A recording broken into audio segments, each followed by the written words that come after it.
Aujourd'hui, on va parler de l'alimentation industrielle quand elle est vendue en vrac.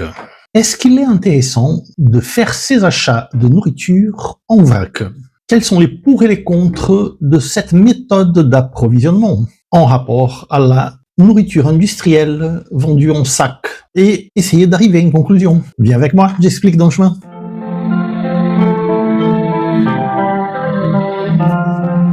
Bien le bonjour, je suis Mauricio, Veto, et aujourd'hui on va parler de l'approvisionnement avec des rations industrielles en vrac. Le fait est qu'il y a des pet shops, en spécial à l'intérieur, plus loin des centres urbains, utilisent cette méthode de vente.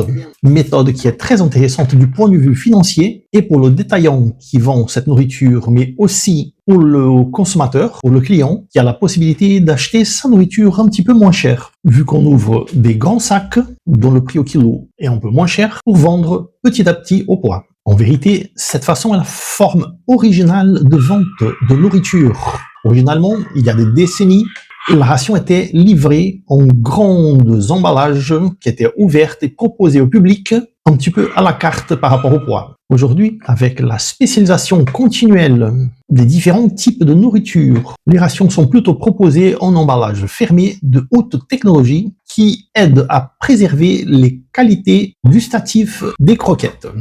En réfléchissant, j'ai trouvé 4 raisons pour le faire et 8 raisons pour ne pas le faire. Reste avec moi jusqu'au bout et on va parler d'abord des points positifs. Donc d'abord, il y a une plus grande flexibilité à l'achat. Vous achetez ce que vous voulez ou ce dont vous avez besoin et pas ce que le fournisseur vous impose.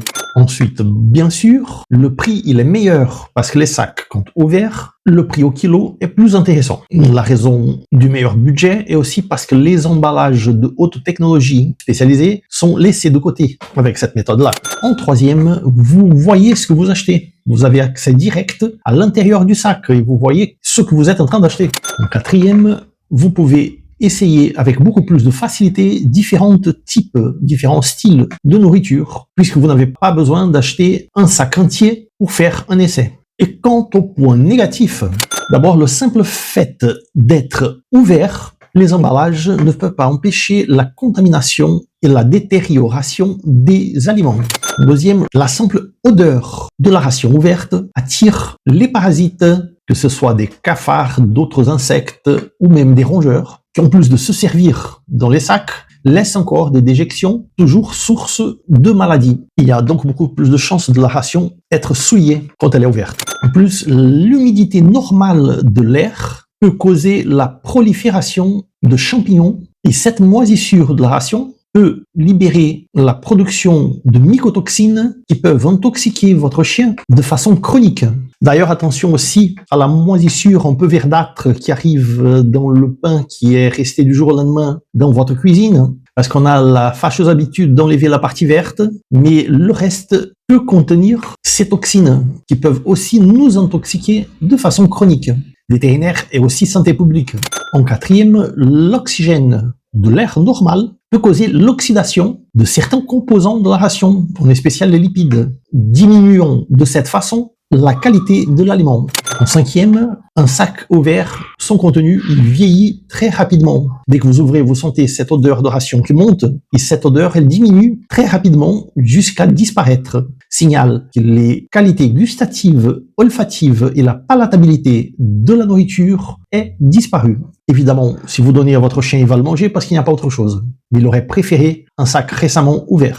En sixième, le simple contact prolongé avec la lumière cause une baisse de la teneur en vitamines. Ce n'est pas pour rien que dans les pharmacies, les polyvitaminiques sont vendus dans des flacons de couleur foncée.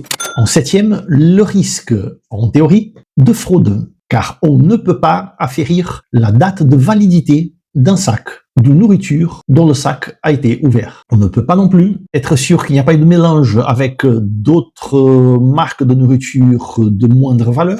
Et en huitième, en dernière place, tous les sacs qui sont rompus, soit par mauvaise manipulation, soit par attaque de rongeurs, ou n'importe quelle autre raison, vont finir vendus comme nourriture en vrac dans les pet shops. En conclusion, à l'exception de certains cas bien spécifiques, il est toujours mieux de préférer la ration bien emballée professionnellement qui vient directement du fournisseur à votre petit chien. Sans oublier que vous devez avoir la même attention pour stocker de façon hermétique la nourriture ouverte qui est dans votre maison. Et ceci pour les mêmes raisons qui ont été citées antérieurement. Je laisse ici une playlist sur d'autres thèmes liés à l'alimentation et ici un petit bouton pour que vous puissiez me suivre, ce qui me ferait très plaisir. Et à bientôt pour une prochaine vidéo.